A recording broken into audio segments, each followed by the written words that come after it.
Hey everybody, this is Jill. And this is Caryn. And you're watching Scream Girl Squad. Watching now, eh? Watching, listening. Yeah, one of them five senses. To Scream Girl Squad.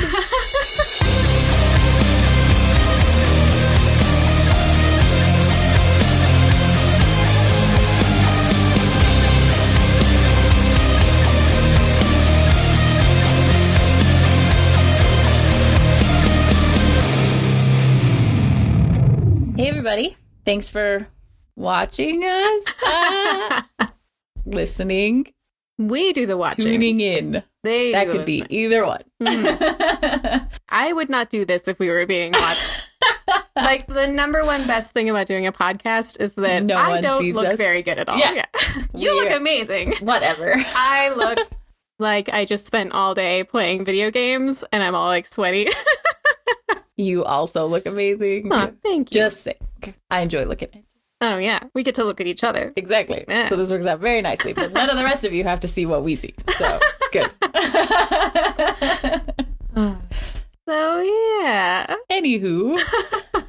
So we watched a movie tonight called No One Gets Out Alive. We decided that we were just going to pick a platform and pull up some random movie that neither of us had ever heard of. And so we logged into good old trusty Netflix and scrolled through some hot-looking garbage and then came across this movie, and neither of us had ever heard of it, but just the little snippet looked really cool. And then we started watching the trailer, and like 20 seconds in, we're like, sold, we're done. This is the one for us. And once you know you're going to watch it, just stop watching the trailer. Because otherwise it ruins things. This was one of those times that playing Netflix Roulette worked out pretty good, I think. Sometimes when you play that game, you get that Troll Under the Bridge movie that I cannot remember what it was called, but it was the worst experience of my life.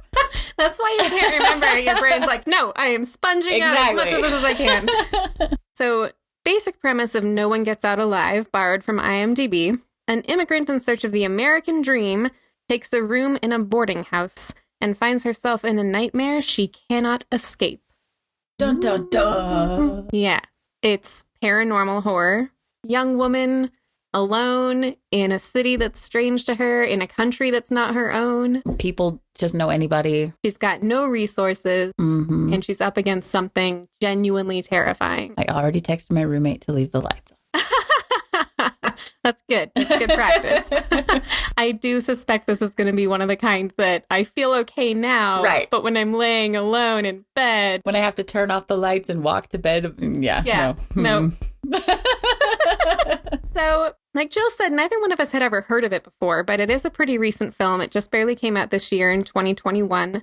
I think it may have slid under my radar a little bit because my husband and I share a Netflix account, and all he watches on there is every anime ever released ever. So when I log in, all of my suggestions are like, would you like to watch this anime about high schoolers who play basketball? Instead of, would you like to watch this horror movie? I guess I should split out my Netflix account and have different profiles is the upshot of this story. Anyway, it snuck by me. Well, and I feel like I keep a pretty good grasp on like new stuff coming to Netflix. And I didn't find out, like, nope, slipped right past me too. So I don't know, it may have just slipped in under the radar. Yeah, pretty quiet. It is a Netflix original, so this is the only platform you can watch it on. Maybe they were too busy pushing Squid Game to really Maybe that is push this taking over the world. Yeah. So it was directed by Santiago Mengini, and I took a look at his IMDb credits, and he's done a lot of short horror films that he wrote himself. Okay. This seems like it was his first feature. I could be wrong, but as far as I can tell. I could agree with that. Yeah. Nice little debut. It was written by John Croker, who has quite a few writing credits. The one that stood out to me the most was that he provided additional material for Paddington 2. Ooh. Which, as we all know, has like a near perfect score on Rotten Tomatoes. So, the screenplay was also written by Fernanda Koppel. And she has written a lot of TV. The North American adaptation of Bridge, From Dusk Till Dawn, the TV series, which I haven't watched. I didn't know that existed until this moment, and now I need to check it out. Yeah. And she wrote a lot of episodes with for How to Get Away with Murder. Oh, okay. And this was also based on a novel by Adam Neville, and you might know him as the writer of The Ritual. Have you read any of his novels? I haven't, but now I want to. Okay, I wondered, because I didn't know The Ritual was based on a novel either. But Yeah, me neither. I liked that one a lot. Oh, I So, love that movie. Yeah. Yeah. But as far as I can tell, the director, the two primary screenwriters, it's their first feature-length film for all of them, which surprised me a little bit because It felt like it seemed was- really well done. yeah, Yeah. it was solid. So, You expected it to be a little more seasoned veterans. exactly. Yeah. And maybe it's just that there was money behind it because maybe Netflix developed it with their money. You never really know if Netflix actually invested in it up front or if they just bought the distribution rights to the movie. Well, and I didn't recognize any of the stars from anything. Oh, yeah. And so that's always really a gamble. I don't know, is that the right way of saying that? Oh, yeah. Because I feel like you never know what you're going to get. But on the flip Are these side, people going to be horrible or amazing? But I feel like they all did really well. yeah. And sometimes with horror, especially, I think it's nice if I don't know who anyone is. Yes, because then I'm not thinking about all the other things that I know them from. And why are you acting weird? You're supposed to be this person. And yeah. No, And that's a real thing for sure. I think it allows me to suspend my disbelief better and just see them as this character who I have no idea if they're going to come out dead or alive. It's not like watching Sean Bean in something and you know for sure he's going to die. Except for Silent Hill, I guess. But yeah, the cast, I didn't recognize anyone, so apologies if these folks have been in tons and tons of stuff. Every performance I thought was really, really good. Absolutely. Nobody took me out of the movie at all. Exactly. I totally believed that everyone was either frightened or frightening. Yep. Well, I'm excited to get in there because, like we were saying, I don't recognize anyone, so I don't really feel like I need to talk about what else they've been in or how I know them. I just want to talk about what they were in this movie. Absolutely. And Caryn and I try really hard not to talk about the movie while we're watching it so that we can talk about it here with all of you. And I want to talk about this movie. So let's just do it. Okay, let's do it. And go. So the movie starts out and it's like an old film reel is playing. And it says Mexico 1963. And you quickly discover it's like a discovery trip or like an archaeological dig. Yeah. They show like mummies and tombs and things like that. And it ends with like a man and a woman and this big box that like Indiana Jones should be there. Speaking of Indiana Jones, side note. For a project I'm working on, I was researching that Hobby Lobby thing where they had bought several $1 million worth of antiquities that were illegally smuggled. Did you not know this? No. So they paid for a lot of biblical artifacts, even though the U.S. government was telling everyone, hey, don't pay for these illegally smuggled artifacts because, one, they're not yours. Right. And secondly, if you do smuggle them out, that money you spend goes to fund all sorts of terrorist organizations that we would prefer not have money because, that makes sense. Yeah. So the guy who owns Hobby Lobby owns or is about to open some kind of Bible museum. So he wanted these artifacts because they're from biblical times and he wanted to put them in his museum. He had 5,000 tablets that were stolen. So the U.S. government was like, you have to give these back.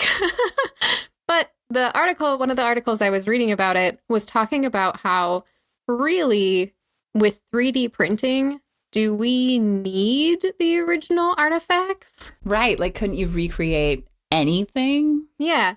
And when we go to a museum, then we could touch it. I kind of want to like put my fingers on like like a thing. I don't need it to be a real mummy. Like I just want it to feel like a real mummy that I can get in there and mess around with. So anyway, just kind of side note. The article also talked about how we don't need Indiana Jones and his whip anymore. We have 3D printers, and I agreed. Sorry, we can get back to, what we're here to talk about. Why?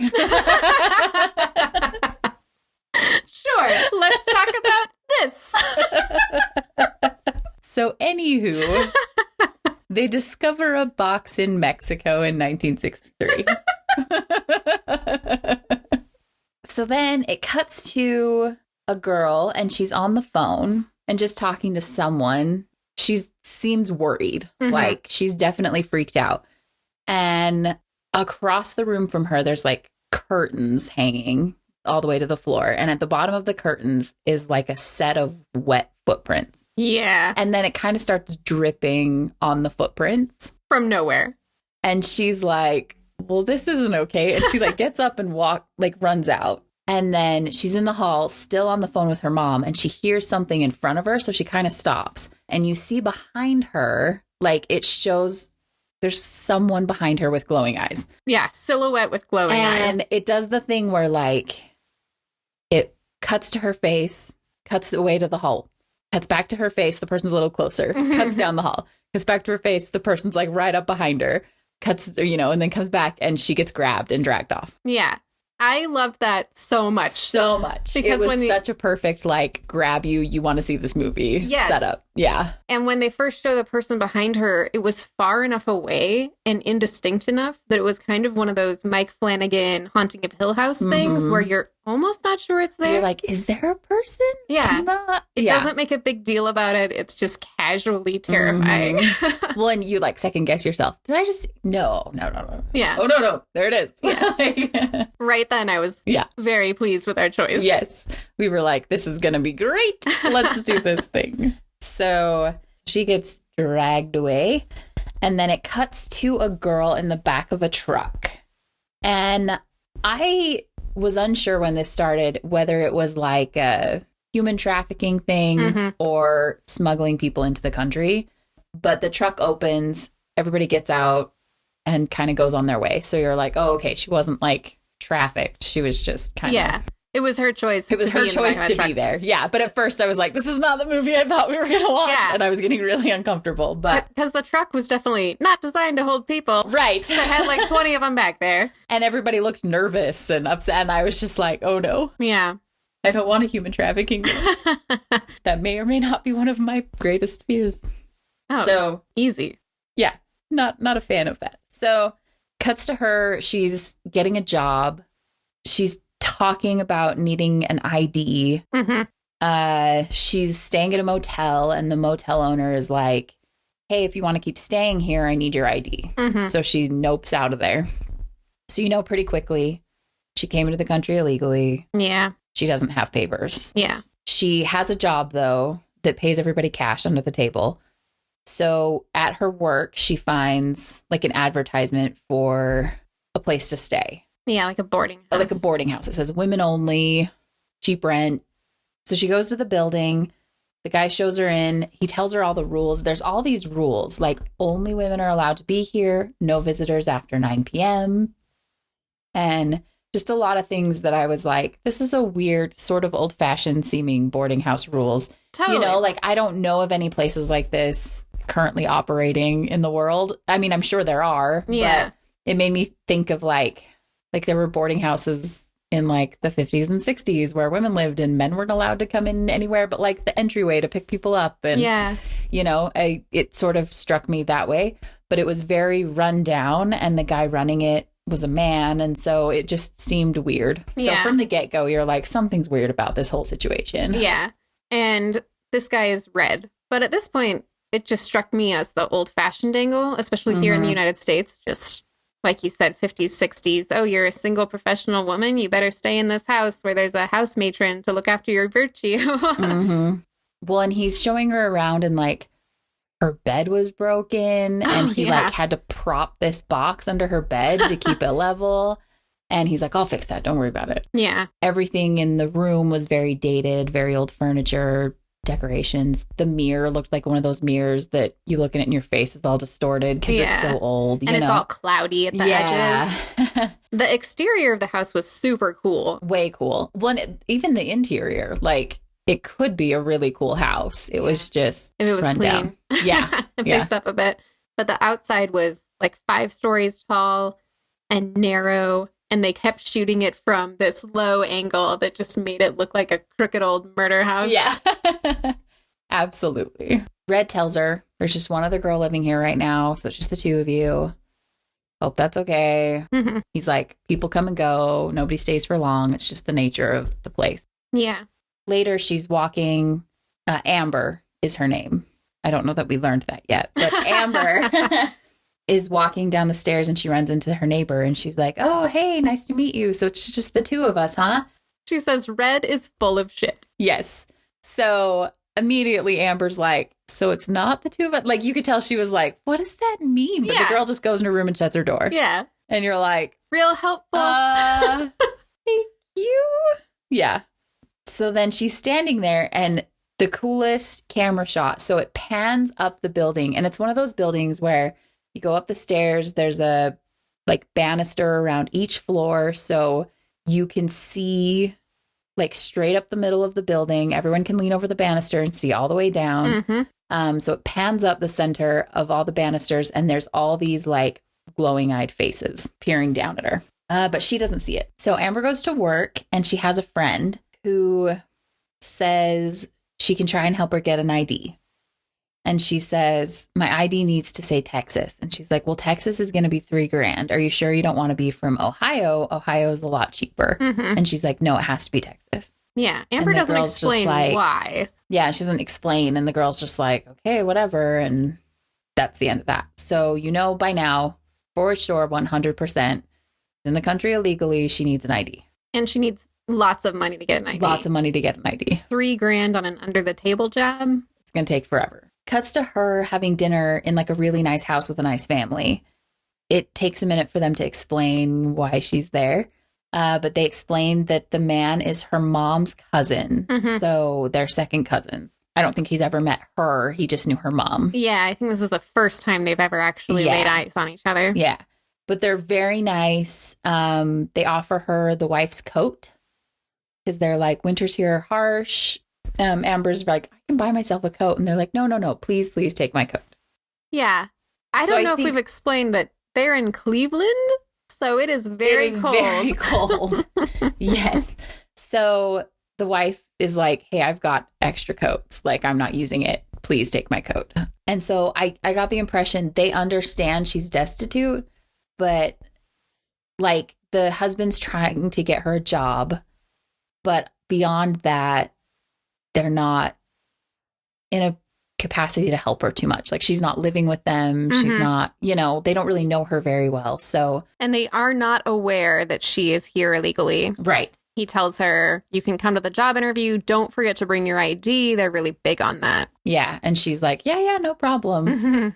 Mm-hmm. They also talk about how she wants to go to college. And she said she gave up her life to take care of her dying mom. And they all talk about how great it was of her to do that. And not very many people would do that. Yeah. So they sort of paint her into this heroic, gave up her life to help somebody else person. Yeah. You're like rooting for this girl already, right? Yeah. They set her up very well to be the heroine of the movie. Yeah, it's kind of the old save the cat thing, only instead of saving the cat, you just hang out with it while it's going over the Rainbow Bridge. Yeah. That's a sad comparison. Caryn, why are you always saying these things that bum you out? I was like, well, if that's where you want to go. So Amber then goes back home to her creepy boarding house and she sees scratches on the floor. You think it's Red that comes up behind her and he's like, basement's off limits. Don't go that way. Mm-hmm. And she's like, all right. Like, you can tell she's curious, but doesn't want to mess with it. So, yeah, I think they did a really good job setting up. This girl does not have a lot of options. Yes. Because someone with options, I think, would have seen the scratches on the floor and been like, nope. Something is wrong here. Yeah, this is not a normal thing that happens. Yeah. Somewhere else. Anywhere else. Yes, absolutely. And so she's upstairs. She's just hanging out in her room. And she hears some noises. It kind of sounds like screams coming through the floor. So she goes to check in with her neighbor, Freya, who's the girl she met earlier. And she knocks on her door and her door's open. And there's like finger marks on the door frame. Mm. Like somebody had grabbed the door frame. Like big, greasy finger marks. She goes in. She can't find Freya anywhere. And as she turns around, there's a person with glowing eyes standing there in the darkness. So creepy. I loved every time they did that. So then she has a flashback. It's like a dream flashback of her dying mom in the hospital. Oh, that part scared.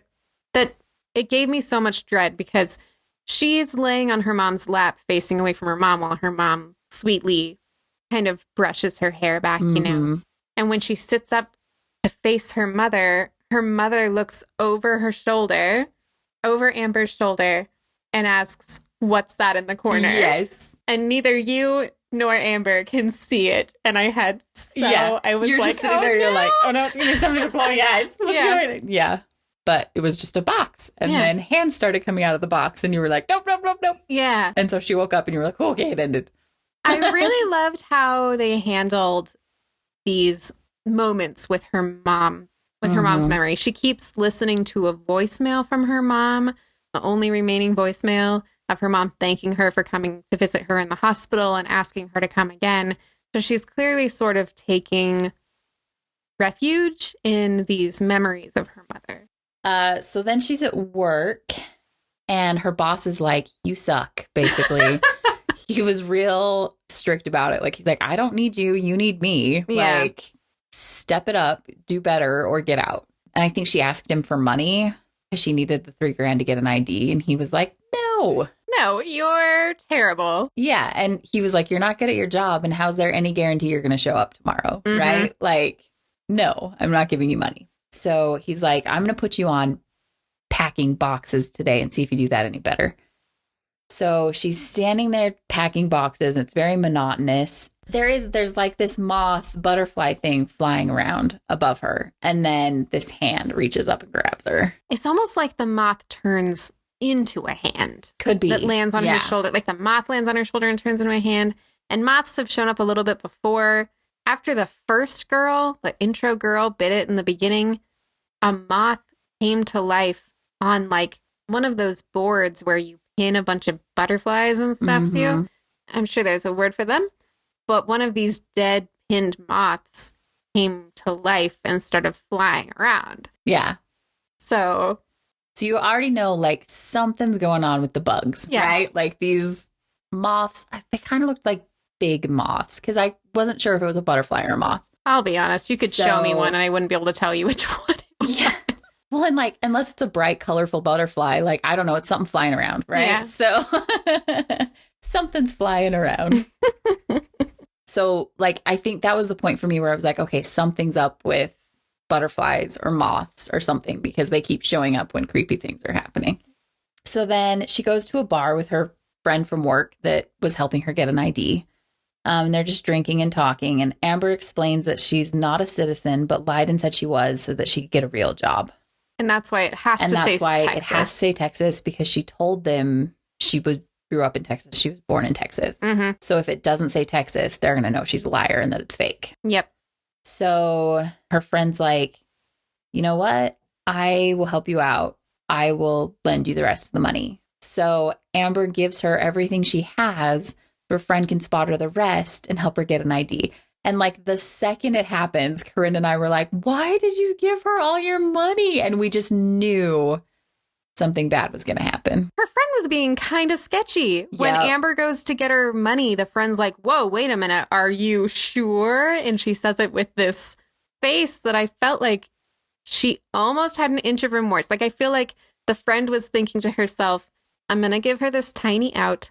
And if she still gives me the money, then I'm going to have no guilt at all that she was foolish enough to fall for it and give me the cash. Yep, I agree with you. So she hands over her money and she goes walking home. And I love the scene. As she's walking home, the lights behind her on the street start going out. Always spooky. And then kind of flashing around her. And she's like looking around, doesn't see anything. Just decides to hurry and walk home a little faster. And you see her mom, like in a hospital gown, standing under one of the streetlights, just watching her. And a moth is fluttering around the bulb. And a moth butterfly thing is fluttering around. Yes. So then she comes home and she just sees someone, a man, banging his head against the wall. And she just kind of rushes past it. Like, not my circus, not my monkeys. And just and just runs past. She goes to her room. She like shuts the door. She's laying in bed and she hears someone outside in the hallway. Like the hallway light turns on. She hears like mumbling outside her door. Maybe is the best way to describe it. And then the door gets hit a couple times and then they leave. Mm-hmm. And she's just laying in bed like you can just tell she's like, I have to get out of here as soon as I can. And I'm sure she's thinking, I just need to get my ID. I need to get this real job and I need to get out of here. I would be massively unhappy in that stressful scenario. And the camera shows the exterior of her door and there's a big greasy handprint on it. Yeah. I don't know. I'm sure it was on purpose that we couldn't hear what he was muttering. It definitely added to the creepiness. Yes. But I was listening so hard, I wanted to know what he was muttering. Maybe we couldn't hear the muttering because my cat Percy was howling in the hallway because he loves the sound of his voice so much. Could be. It could be cat noises, but I agree. I like that we couldn't hear what he was saying. So she then wanders down to the kitchen and meets 2 new girls who are living there. They seem a little suspicious to me. Like, I don't know, just the way they're acting was weird. She asks, like, so do you guys have jobs? And they're like, and like shifty-eyed. And so I get the impression they're all illegal, right? And don't have ID or anything. Yeah, they're being real cagey. Yes. So I think whatever it is that they do is not legal and they don't want to get her involved. Yeah, it's all under the table. No one wants to talk about it. So Red comes in. And she kind of talks to him and she's like, hey, there was this other guy here before. I thought you said only girls live here. And he's like, oh, that's my brother. His name's Becker. Don't worry about him, basically. She's like, it's just the 2 of us. He won't bother you. Don't worry about it. Yeah, sure he won't. Yeah. You're like, okay, but he was banging his head against the wall, right? Like, this is the moment where I started being suspicious of the whole only girls policy. Yeah. Because 1, him and his brother are the only men allowed near these women. Well, that's the thing is it's like if a woman was in charge and they were renting a house to only women, that makes perfect sense to me. I wouldn't question that for a second. But men renting only to women is weird. And then these 2 girls, Petra and Maria, Red's like, hey, you guys gonna come up with this alcohol that I have? And they're like, yeah. And they'd been being all sketchy about what their jobs were a second ago. And I was like, oh, I know what they do. Yeah, well, and I was like, oh, okay, that's how they live here. Exactly. Like, yes. Which, again, that's not cool. So I this is the moment where I started to really feel like, I mean, from the very beginning, it seemed like Red was taking advantage of Amber's situation by asking her for, all this money up front so that she could live there. And it just seemed a little bit predatory in like a financial sense. And now this made it feel predatory in all kinds of other senses. Yes. So Amber wanders into another room while she's there. She sees cases of butterflies pinned to boards, like we talked about before, and beetles. There's beetles pinned to boards. A bunch of Mesoamerican artifacts like weaponry and skulls. All kinds of things like that. There's a tape deck playing, which we all know never means anything good. Oh, yeah. The old reel-to-reel, just like last week. Yes. And it zooms in on the old reel-to-reel, just like we talked about. I told you, it's illegal to show a reel-to-reel in a horror movie and not zoom in on it. I completely agree with you. So she picks up the headphones and she listens, and it's like chanting. It talks about ritual sacrifice, blessings, that kind of thing. So she's like, takes the headphones right back off.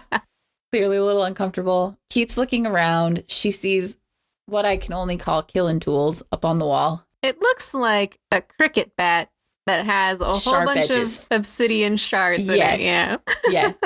Which there is a name for this weapon in the movie trivia.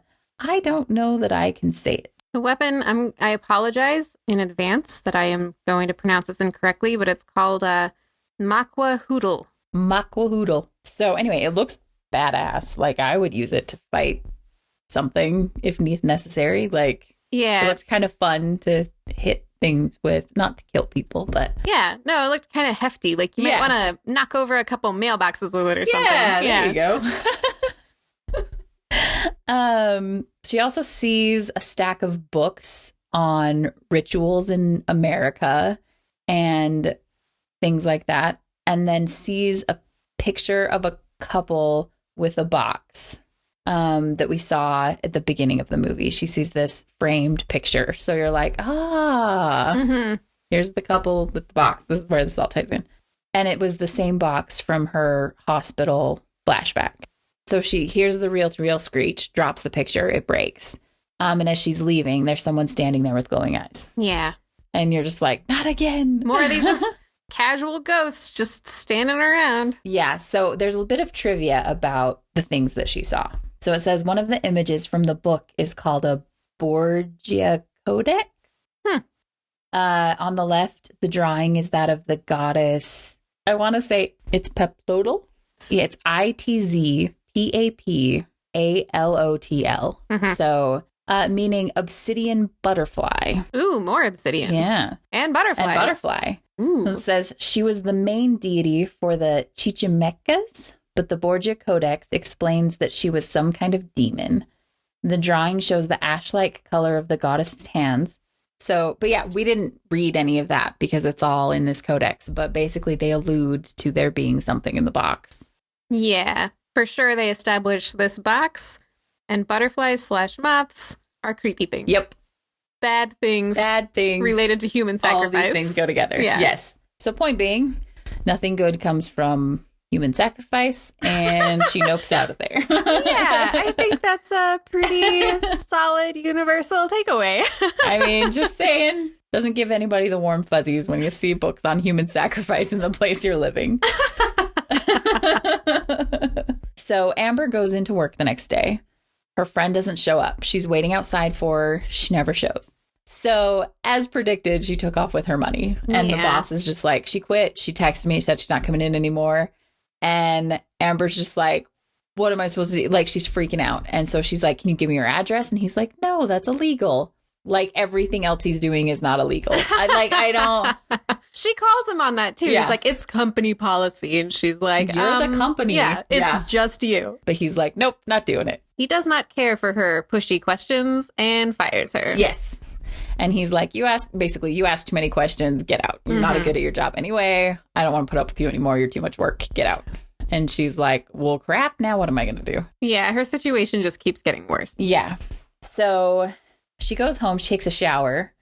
While she's in the shower, she can hear like crying through the shower drain. That was so well done. So well done. Because at first you're like, what is that noise? Like, is it just making weird old houses, old pipes, right? But then she turns off the water and you can just hear, crying. There's no other. Were they crying for help? I can't remember. Or was it just crying? It sounded like crying at first. And then the closer she got to it, the more it sounded like screaming. Yeah. And as she's kneeling over this drain, there's a person outside the clear shower curtain. And you can see them like slowly approaching. And they've got a lot of blonde hair, like her old roommate, Freya. Yeah. But there's clearly blood on the blonde hair. So she stands up and she's like, Freya, and pulls open the shower curtain and nobody's there. I loved this scene so much. So perfect. Everything creepy happens with shower curtains. And you think that at some point you're just going to be like, ugh, this again. But no, this was perfect. Yeah. And it scares me every time. Yeah. I always have to check behind shower curtains when I'm at home. Same. Yeah. So yeah, it was really well done. And the whole time you're just like, oh my gosh, what happened to Freya? Like, you just know. You already kind of suspected because there was the handprint. You haven't seen Freya. And then you're like, she was clearly bloody and just disappeared. So Freya be dead. Oh, Debbie dead. So she runs out of the bathroom kind of in a rush. She's fully dressed, but her hair's wet. She runs into Red. Red says, Freya moved out. But then he says to her, hey, since the two other girls moved in, things aren't so strapped. I can give you your deposit back. And she's like, great, hand it over. And he's like, well, I don't have it right now, but I'll get it to you as soon as I can. So you can tell she feels a little relieved. Like, okay, I can take that money. I can go somewhere else. Yeah. Another option. So Amber sits on her bed and she's listening to an old message from her mom. A butterfly, moth, something flies up next to her and she slaps it on the table. And so you're like, oh, it was real. Like, that was like, I didn't expect her to be able to kill it or see it, but then she does. And you're like, oh, a real one. Yeah. Interesting. So she lays there and she listens to her mom's message again. She falls asleep. She has a nightmare of someone standing over her bed. So her mom's standing over her bed and she wakes up like startled and her room door is wide open. Ugh, I got the chills when I saw the open door. That is like, if you ever want to scare the crap out of me, watch me sleep. I can't handle that. Well, and I have really bad night terrors and I sleep really lightly. And so like I would feel someone in the room and think it was a demon and probably throw things at them. So. Oh, assuredly. If someone tried to pull that on you, they would get punched. Yeah. So the door is open. And as she looks at it, the hall light turns off. Yeah. And then she hears crying in the darkness. And this was one of those moments where I had to make myself put my hands in my, like, under my thighs because I was so concerned I was going to punch myself in the face. I pulled the blankets up around me a little. This was definitely one of those I need blanket protection movies. So she hears crying, and the crying goes from out in the hall into her room. As wet footprints charge her. And you just hear this, "No, Mary, no," as she runs along. And she's like freaking out and doesn't know what to do. And the girl's just like, "No, Mary, no, Mary, no." Then she sees the figure of Mary, right? Yeah. So then she sees Mary approach from the doorway and she's just standing there with glowing eyes. Yeah. She's got blonde hair to kind of distinguish her from some of the other ghosts that we've seen. And she's standing there with blonde hair and glowing eyes, and she runs across the room, and then suddenly you see the girl sitting on the floor, and she grabs her. Yeah, Mary's shouting something about, "I have to prepare you, or we'll both get punished," or something like that. So she takes her, and Amber follows.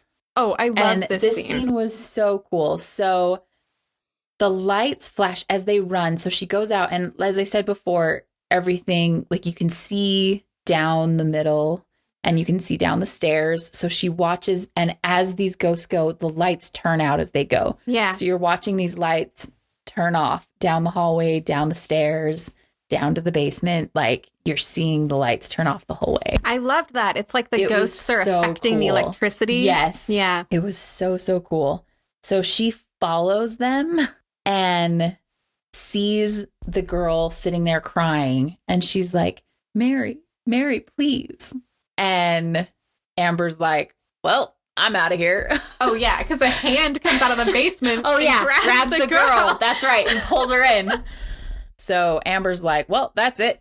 She runs upstairs, starts packing her bags, and she calls her mom's cousin, Beto. And she's like, "I need help." And he's like, "We're out of town. We went looking at colleges with our son. Like, remember we told you?" And she's like, "Crap." She's like, "I'm in trouble. I need to get out of here." And he's like, "Call the police." And she's like, "I can't call the police. I wasn't born here." And Beto's like, "Ah." Like, you could tell he was just like, "Why did you lie to me?" And then he's like, "I can't help you." And she's like, "Can you wire me money?" And he's like, "I'm sorry, we just met you. Like, I can't." He's like, "But if you're in trouble, like, call the police." And he's like, basically, take care of yourself. We'll see you around. Yeah, he does say, "When I come back in town, I'll come see you." Yeah. Check up on you. Yeah. So you can tell he's not just like, "Too bad, sorry for you." Like, you can tell he cares, but he just doesn't feel like he can help. Yeah. And I kind of get it. Yeah. When I got the impression he hadn't seen her mother in years and years, like, so, you know, they don't really have that relationship for him to know you're a good person. I can trust you. Yeah. Like, you could tell he was just like, "No, I'm not just going to blindly send you money." And she wouldn't even tell him what was wrong. Yeah. Because, like, she's going to say, "I see ghosts. I see ghosts and I can't stay here. My house is haunted. Wire me money." Exactly. That's a GoFundMe that I would see, I think. "I need to raise $10,000 because my house is haunted." That's it. Like, no other explanation. My house is haunted. I like it. So then she's on the train. You can tell she's just trying to go anywhere. Well, and she, like, goes around to, like, motels and stuff and can't get a room anywhere. So she's sitting on the train and the lights start flashing. And all the people who are on the train with her disappear. And then the box is there. And hands start coming out of the box. And she wakes up and she's sitting in a diner. A cop comes in and, like, she's clearly been at the diner for a while. The waitress comes up and she's like, "Hey, I'll have another one," and, like, slips her a little more money. But she looks frazzled. I would be suspicious if I was a waitress. So a cop comes in and you can see the waitress and the cop kind of whispering and looking at her, like, off in the corner.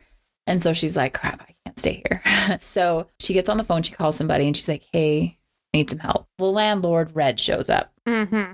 And I hate that was her only option, that like there was literally no one else she could call except for this guy. So she says, hey, you said you'd give me my deposit back. Can I please have that money? And he's like, I don't have it here. Like, it's at the house.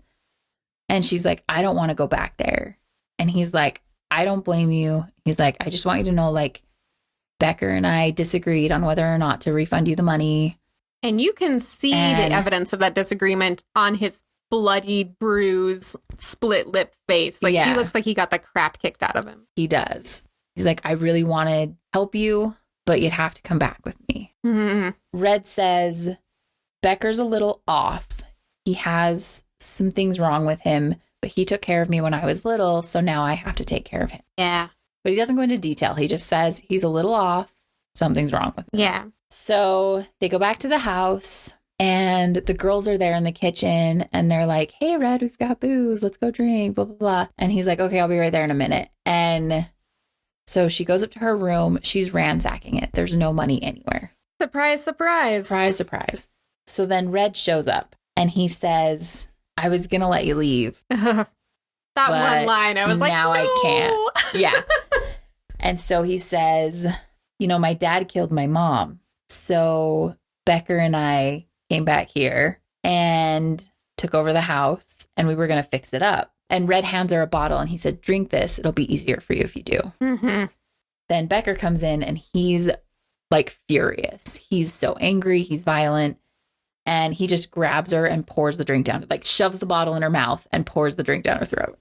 I hated this scene. Yeah. Because he grabs her face and he keeps saying, open your mouth, open your mouth. And when she says no, he stuffs his thumb into her mouth to hold it open. And my dad has this habit whenever he sees a new doctor and I ask, oh, how did you like that new doctor? He goes, well, I mean, he put his finger in my mouth. And I don't know why he does it. And he does it every time. I don't know what he's referencing or why this is a thing. So when Becker shoved his finger in that girl's mouth, all I could think about was my dad. And I get it. Yeah. Yeah. So then Red says to her, don't leave. If you try to leave, it'll be worse. Yeah. But he's going to kill her, like, no matter what's what. worse. Yeah. I still would have tried to leave, probably. Yeah. I would hope I would. So then the other girls come to her door and they're like, hey, Becker got to us too. And then they're like, we should leave, but there's somebody by the door downstairs. Mm-hmm. So we're kind of trapped. So they all just decide to hunker down together. So then they talk about how they've all been having these dreams about the box. And the girls are like, I think the box is in the basement. It was kind of interesting, too, because one of the other girls says that she keeps having dreams about her son, who's in another country, and there's something different about him, and she doesn't want to let him go. She wants to stay there with her son forever. Mm-hmm. So it's like she's got the same happy memory of someone that she loves that the box is like invading somehow. Mm-hmm. So yeah, it was very like they clearly are all having the same dream vision. And then the girls say, we hear women screaming and crying through the floors every night. Mm-hmm. And one of the girls starts to sing to kind of calm them down. And as she's singing, this part was so cool. As she's singing, it like pans the room and it's like 100 ghosts of the, standing there with their glowing eyes, listening to this song and just watching them. Yeah. With their creepy glowing eyes. And then all of a sudden the girls disappear. And then Amber's mom shows up and Amber wakes up. And you're like, the second she sees her mom, you're like, she's dreaming. And then she wakes up and the girls are being dragged away. Amber gets taken with them. Yep. Becker and Red are dragging them all downstairs. Takes them upstairs. They all get locked up. So all of a sudden you hear banging on the door. And it's Beto. And he's knocking on the door and he's looking for Amber. He's like, hey, I'm looking for Amber. And Red's like, I don't know an Amber. Like, you must have the wrong address. And he's like, hey, like, I know she's illegal. She's not supposed to be here. She doesn't have ID. She could have given you a wrong name. She's about this tall, brown hair. And the guy's like, I don't know who you're talking about. Nobody like that lives here. If she's lying, she probably lied to you about where she lives. Yeah. then Beto's like, okay, but that's her coat, and sees her bag just inside the door. And Red's like, what are you talking about? That's not her coat. And he's like, yeah, it is, because my wife gave it to her. My wife's coat. I know that's hers. And like tries to like bust in through past him, and Red won't let him in. And at the same time, Amber's upstairs and breaks one of the windows and starts screaming for Beto. So he hears her. He busts past and gets upstairs and is trying to break her out. Like, they make eye contact through the keyhole, and he's trying to break her out. And Becker comes and just starts beating him. Yeah. And this scene was very well done in that you didn't watch the beating, but you heard it through the door. And then you see under the door, like a tooth flies under the door. Ugh. And then like a puddle of blood starts seeping through the door. Yeah. And you're just like, oh no, Beto. Yeah, you don't have to see it to know exactly what just happened to that poor man. But that tooth coming under the door was so creepy. That's going to haunt you. Yeah, if there was any doubt that these girls were going to be okay, gone. Yep. So they start taking the girls. They take one girl. Red says, this is too many in one go, Bex. And he's like, it's fine. Mm-hmm. And takes the girls. And you're like, what does that mean? So then Red explains the dad used to make his mom help him kill the girls until one day when he killed her too. Mm-hmm. And then Amber says, oh, Mary. And he's like, yeah, like, yes, it was Mary. And how did you know that is the question that he doesn't ask. That he doesn't ask. And then he says, when we first moved here, we were just going to like fix up the house. And then Beck started just spending time with the box like Dad did. And then things went weird. So he said he needs just a few more hits and then he'll be done. And Amber's like, hits of what? And Red won't tell him. Yeah. And so she's like, Red, please help me. Like, you don't have to do this. Get me out of here. And he looks hesitant. And then Beck comes in. He has all these veins sticking out all over his face, his arms, and they're just like pulsing. Ugh. And he has a like scratched, cut up hand. And as he stands there, it heals. Yeah. And he just looks, I don't know, wired is the only term I can think of to describe him. Like, totally. He's just pumped. He's ready to go. Yeah. He grabs Amber and takes her to the basement.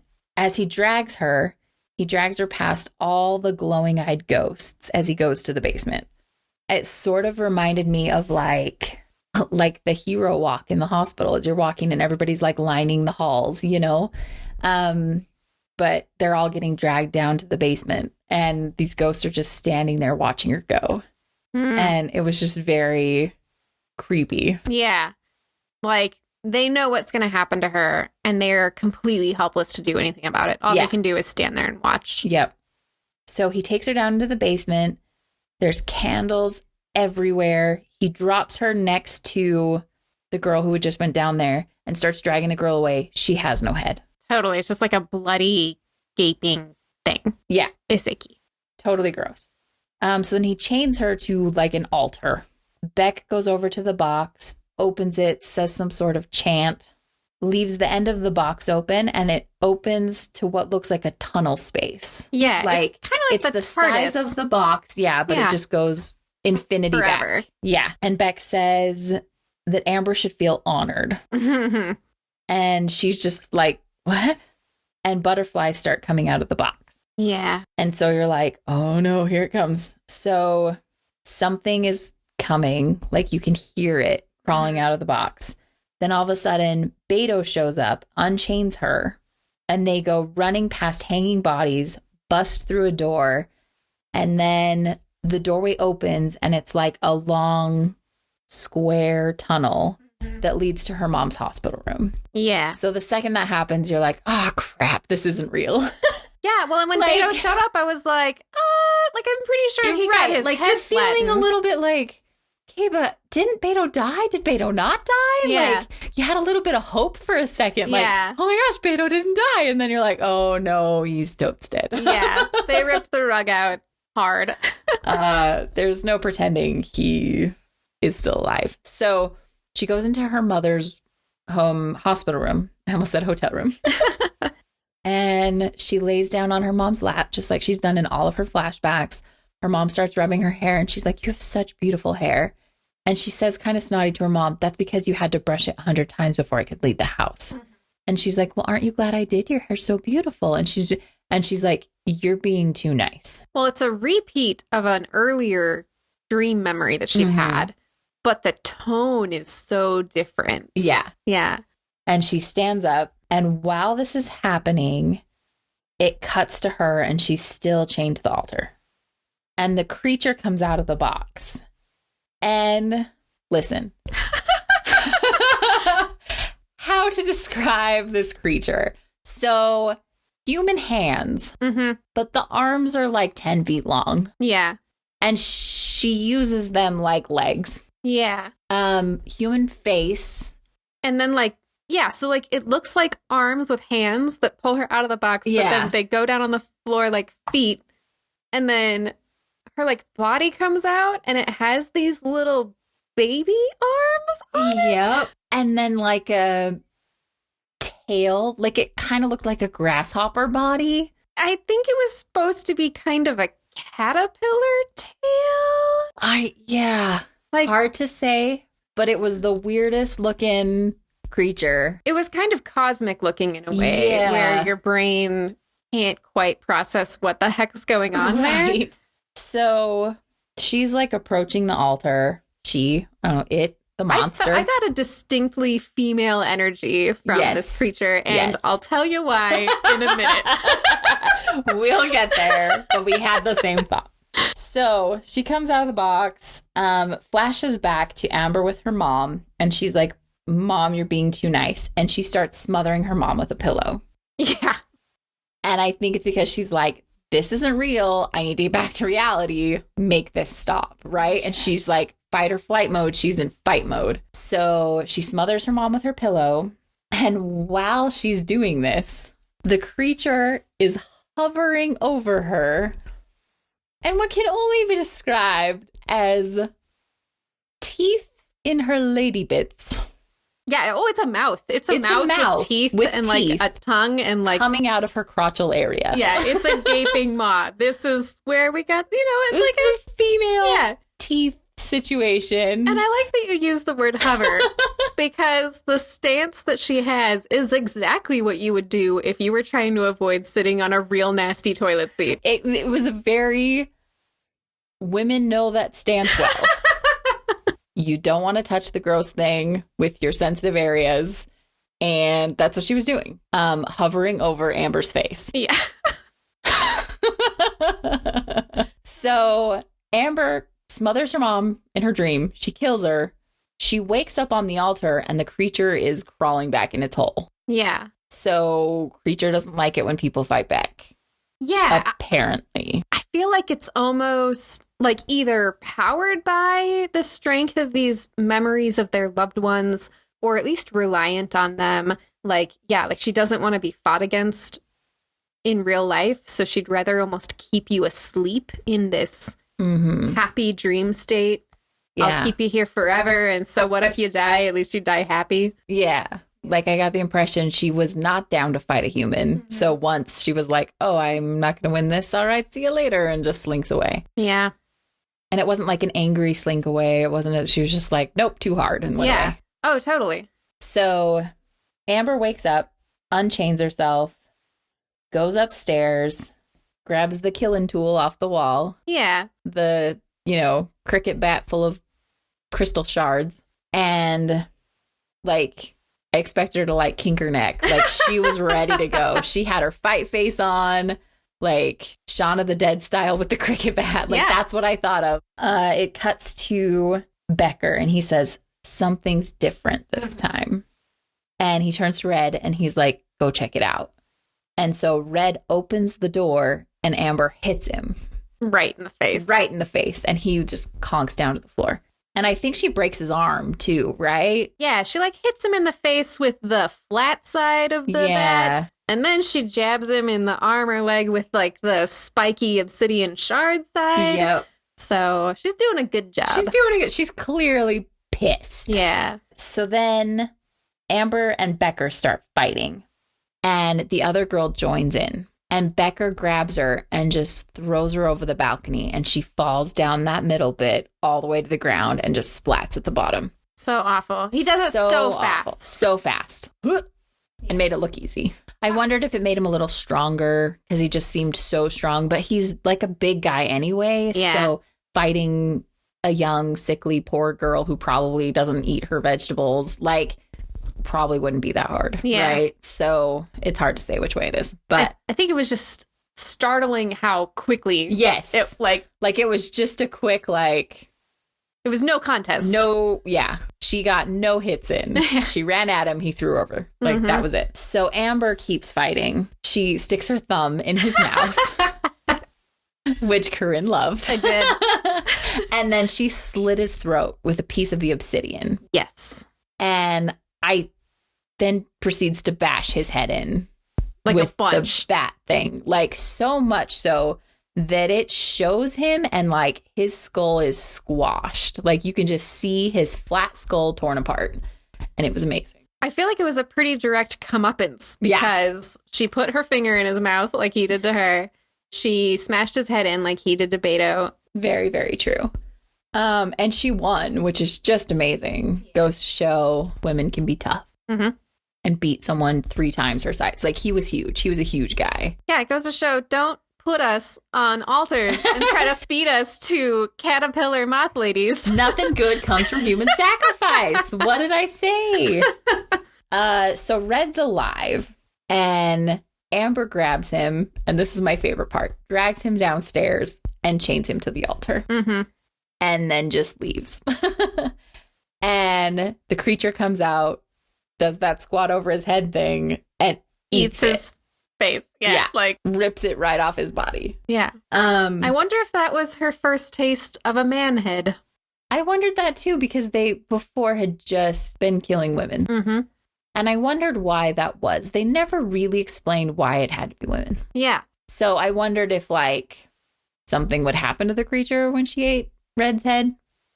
But I don't think so. No, I think it processed exactly the same. Yeah. But I was, like, waiting for that. Like, okay, well, it's a man. Like, is she even going to eat him? Is she going to, like, the whole time I was like, what? Oh, no, it's totally fine. Okay. Maybe it was they liked women because they would be easier for Becker to throw off a 5th-story balcony if he needed to. Maybe. So then Amber starts hobbling away. Like, her foot is clearly broken. She's all scraped up. She's, like, hobbling down the hall. And she gets to the front door and looks to her left and sees Red's ghost now standing there with glowing eyes. And then as she gets to the door, she starts to heal. Her foot heals itself. Her bruises go away. Her scratches get better. And then her veins start doing that pulsy thing that Bex was doing earlier. Yeah. She then gets this look in her eyes that's like pure power. Oh, totally. Is the only way to describe it. And then it shows the box and fades to black. I loved that because earlier when you were talking about Becker's kind of energy, like how he seemed like amped up after he killed the first girl, my brain was like, yeah, no, that dude just did a bunch of meth. Yeah. So he's like all jazzed up and can go forever. And then she kills like one person with the box and she's like, yep, I'm gonna do this forever. And that's why meth, not even once. Yes. She is clearly already addicted. She's gonna start murdering people. Like, it has to be the best feeling in the whole world. Well, and like they had said earlier, Beck just needed a few more hits and then he was gonna be done. And you were like, that's what they all say. Exactly. I thought it was so well done. Like they kept that metaphor going. Yeah. So all in all, it is one of those movies where it is much scarier until you see the creature. Oh, yeah, that's pretty typical. There's very few movies that continue to be scary once you see the monster. This one absolutely falls into that category because I thought it was comically weird.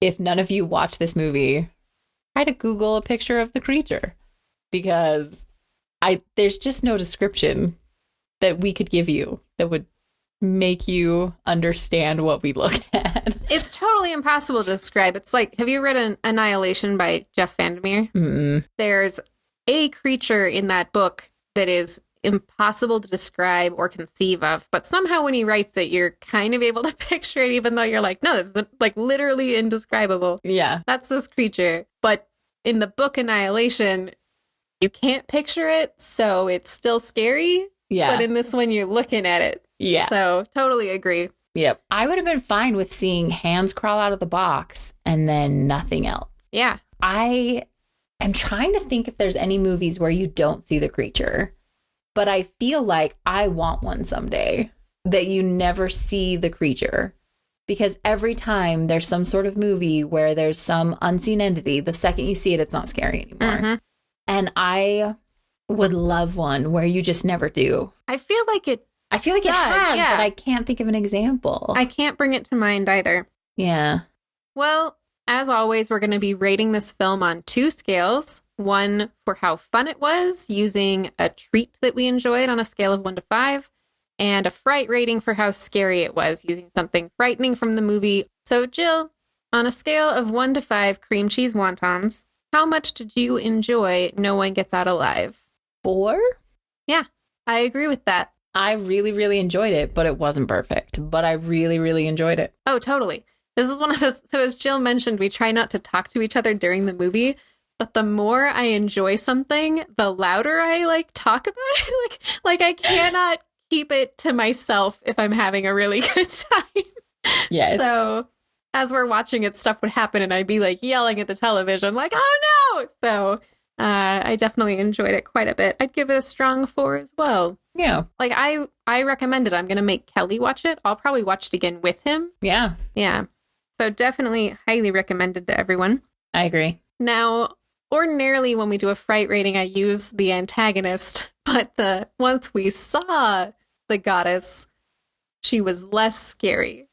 So I'm inclined to use Glowy-Eyed ghosts. They were way scarier. Okay. Way scarier. Yes. So on a scale of 1 to 5 Glowy-Eyed ghosts.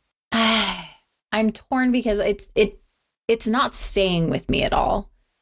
And for me, that's what the fright factor is. Well, you don't think so. It's hard to say until I go home. Yeah. But as of right now, I want to say 3. But I don't know. Because in the moment, there were definite scary points. Yeah. So I don't know where I'm at. I think I'm going to give it a 4 because I was very tense. I had a ton of dread. There were so many scenes that were deliciously scary. And I almost punched myself in the face. And I know for sure that if I have to get up and go pee in the middle of the night, I will be frightened. So that's fair. Okay. I think I can go with 4. I think I can agree with you on that. We can split the difference, 3.5. I think 4 is good. All right. Yeah. Cool. Well, and I was pleasantly surprised by how scared it made me, because I feel like it's been a long time since I was really scared by a movie. Yeah. And this one definitely was up there. Oh, yeah. Yeah. That's what I mean with it being kind of the debut for this director and these writers as far as the full-length feature goes. It was so good. It was scary. It was enjoyable.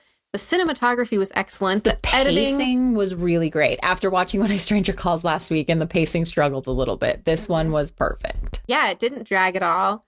It was only an hour and a half. True. I personally think is the sweet spot for a horror movie. Yep. So overall, highly recommend No One Gets Out Alive. It's streaming on Netflix. That's the only place you can find it.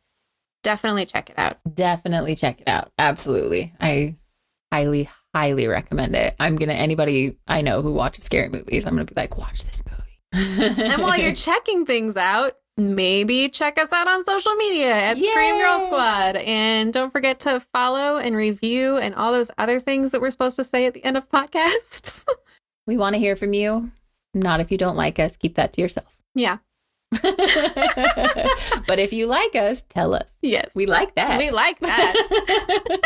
It's like when I was a little girl and I drew a picture for my mother and I took it up to her and I wanted feedback, but I got my words confused. So I said, any compliments?